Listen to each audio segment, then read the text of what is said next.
Hello दोस्तों, स्वागत है आप सभी का एक और नई वीडियो में। तो दोस्तों, आज की वीडियो हम बात करेंगे जेट 2026 की जो नोटिफिकेशन आया है, जिससे जेट 2026 में आप कैसे अप्लाई कर सकते हैं, उसके फॉर्म से रिगार्डिंग आज हम फुल डिटेल देखेंगे। तो देखिए दोस्तों, यहाँ पर दिख रहा है आपको एप्लीकेशन फॉर्म की जो डेट है वह 18 अप्रैल 2026 यानी 18 तारीख से आपके फॉर्म भरने शुरू हो चुके हैं। उसके बाद आपकी जो लास्ट डेट आ जाती है वह लास्ट डेट है 17 मई। इसकी लास्ट डेट आ जाती है। अगर आप विद लेट फीस अगर आप बाई चांस फॉर्म नहीं भर पाते हैं तो आप विद लेट फीस के साथ 20 मई तक आप फॉर्म को अप्लाई कर सकते हैं। और इसकी जो एग्ज़ाम डेट है वो है 21 जून 2026 यानी 21 तारीख को इसका एग्ज़ाम होगा। उसके रिगार्डिंग हम कुछ जो पॉइंट हैं जो आपके नोटिफिकेशन के दौरान आपको जानना चाहिए। आप फॉर्म भर रहे हैं तो आपको क्या-क्या महत्वपूर्ण पॉइंट का ध्यान रखना है, वो हम सभी इसमें डिस्कस करेंगे।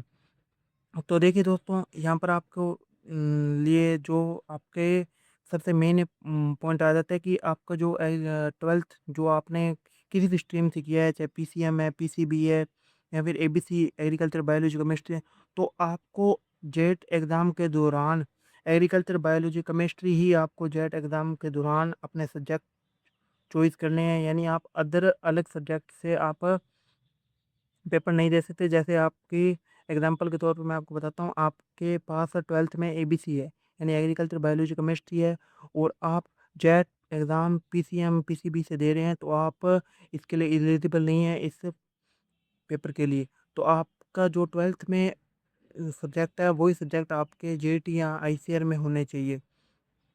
उसके बाद हम जान लेते हैं इसके कि एडमिशन से रिगार्डिंग।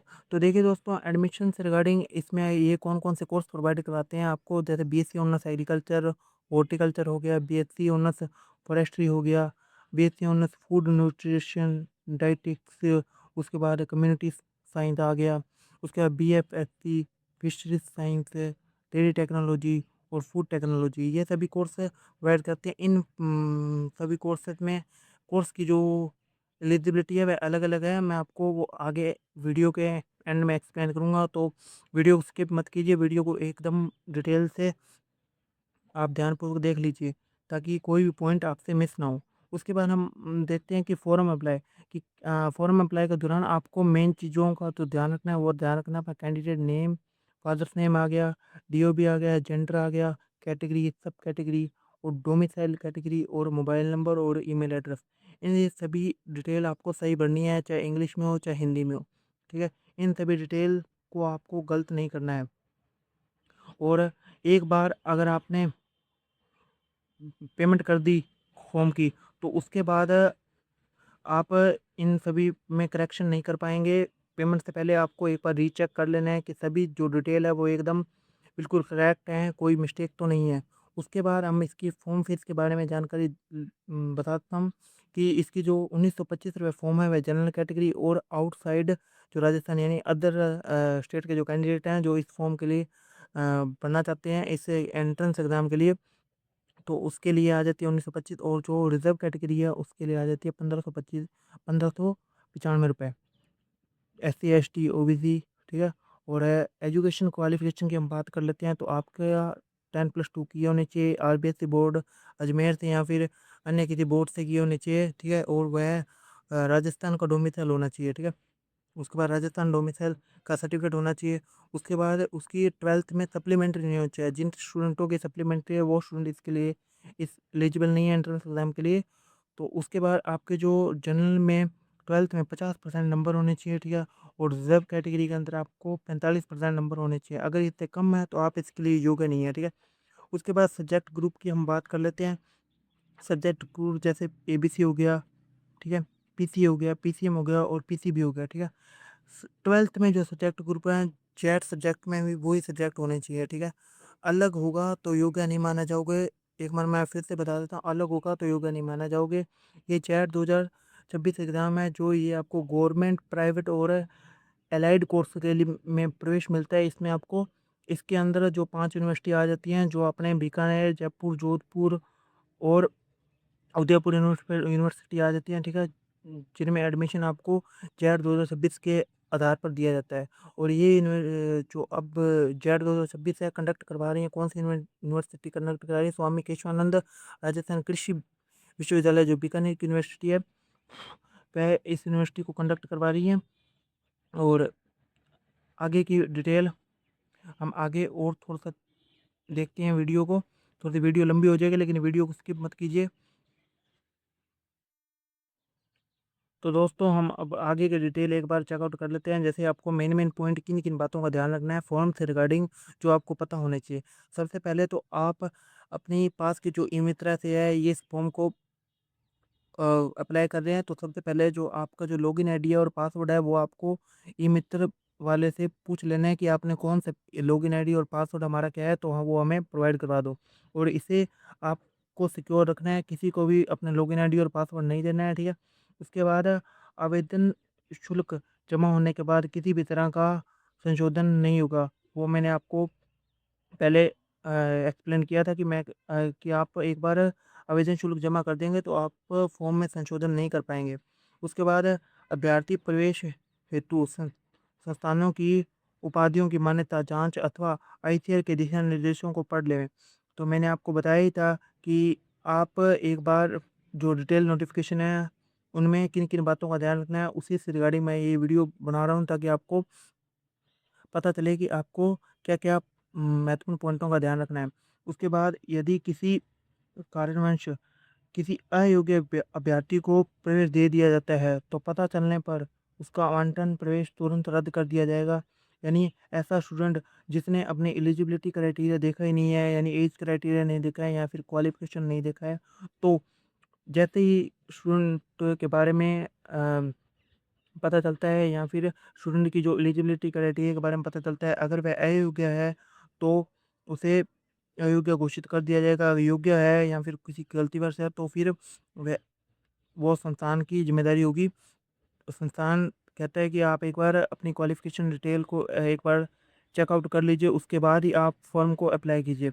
उसके बाद हम देख लेते हैं कि फूड टेक्नोलॉजी मैंने आपको बताया था कि 2 कोर्स रहते हैं, उसमें अलग-अलग एलिजिबिलिटी कोर्स है, तो आपको कौन-कौन से एलिजिबिलिटी को ध्यान रखना है। तो फूड टेक्नोलॉजी में एडमिशन के लिए आपको तो पास पीसीएम, पीसीबी या एग्रीकल्चर, केमिस्ट्री, फिजिक्स यानी फिजिक्स के साथ आपका एग्रीकल्चर होना चाहिए, ठीक है। इन सब्जेक्ट ये आपके पास हैं तो आप फूड टेक्नोलॉजी के लिए एलिजिबल हैं। उसके बाद आ जाता है डेयरी टेक्नोलॉजी। डेयरी टेक्नोलॉजी में एडमिशन के लिए आपको केवल केवल आप पीसीएम से होने चाहिए, पीसीएम स्ट्रीम वाले ही डेयरी टेक्नोलॉजी के लिए एलिजिबल हैं। एज क्राइटेरिया की बात करते हैं कि मिनिमम आपके पास 16 साल होनी चाहिए और मैक्सिमम आपके 25 साल होनी चाहिए इस एग्ज़ाम के दौरान एज। उसके बाद अभ्यर्थी की जो फ़ोटो आवेदन पत्र में जो भरी गई है अपने यहाँ अपलोड की गई है, ठीक है। वो ही अभ्यर्थी को अपने एग्ज़ाम सेंटर पर लेके जानी है, और काउंसलिंग से रिगार्डिंग आपको वही फ़ोटो आपकी काउंसलिंग से रिगार्डिंग आके आपको काम आएगी। तो इसकी आप कॉपी बना लीजिए, अच्छी सी फ़ोटो खिंचा लीजिए, ठीक है। उसके बाद हम बात करते हैं कि अभ्यर्थी को ओबीसी, एमबीसी या ईडब्ल्यूएस सर्टिफिकेट आपका 1 साल पुराना नहीं होना चाहिए, क्योंकि कॉलेज रिपोर्टिंग टाइम से लेकर 1 साल पुराना नहीं होना चाहिए। जब आपका का एडमिशन आपको कोई कॉलेज अलॉट हो जाएगा तो उसके जो रिपोर्टिंग टाइम से लेकर 1 साल पुराना सर्टिफिकेट नहीं होना चाहिए। अगर आपके पास पुराना है तो आप नया बनवा लीजिए अभी। और हम एक बार एग्ज़ाम जो इसकी जो पैटर्न की बात कर लेते हैं कि इसमें क्या होता है, 3 सेक्शन होंगे पेपर के अंदर, 40 क्वेश्चन, सेकंड में 40 क्वेश्चन और थर्ड में 40 क्वेश्चन। 120 क्वेश्चन होंगे और एक क्वेश्चन 4 नंबर का होगा। टोटल आपका 480 नंबर का पेपर होगा। इसमें नेगेटिव मार्किंग आपको -1 की नेगेटिव मार्किंग देखने को मिलेगी, और ओएमआर में 5 ऑप्शन होंगे। अगर आपको कोई सी भी ऑप्शन का आंसर नहीं पता है तो आपको ई ऑप्शन ज़रूर भर के आना है।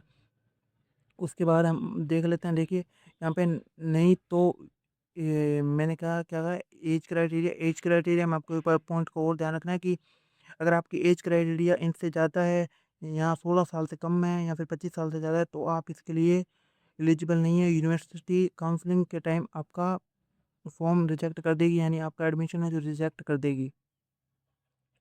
तो आपको इन बातों का ध्यान रखना है। और तो आपकी इस एग्ज़ाम के दौरान जो एंट्री का टाइमिंग है, 21 जून का जो एग्ज़ाम होगा वह है, एंट्री टाइम है आपकी 9:30 बजे से लेकर 10:30 एएम तक एंट्री टाइम है, यानी 1 घंटे में आपको एंट्री दी जाएगी, ठीक है। और अगर आपको डिटेल नोटिफिकेशन हमारे टेलीग्राम चैनल पे आपको मिल जाएगा, लिंक है आपको डिस्क्रिप्शन बॉक्स में दिया गया है। और अदर वीडियो इस चैनल पर प्रोवाइड की जाती है, पीईटीटी, बीएसटीसी और जेट आईसीआर की काउंसलिंग रिगार्डिंग। अगर जिन स्टूडेंट का जेट आईसीआर या फिर किसी भी सीयूटी एग्ज़ाम में आपका एडमिशन नहीं होता है, तो आप डायरेक्ट एडमिशन भी होते हैं कई कॉलेजों में, कई यूनिवर्सिटीज़ों, तो उनका भी रिगार्डिंग वीडियो हमने इस चैनल पे अपलोड की गई है। जैसे-जैसे काउंसलिंग होती जाएगी वैसे-वैसे ये आपको इस चैनल पर वीडियो मिल जाएगी।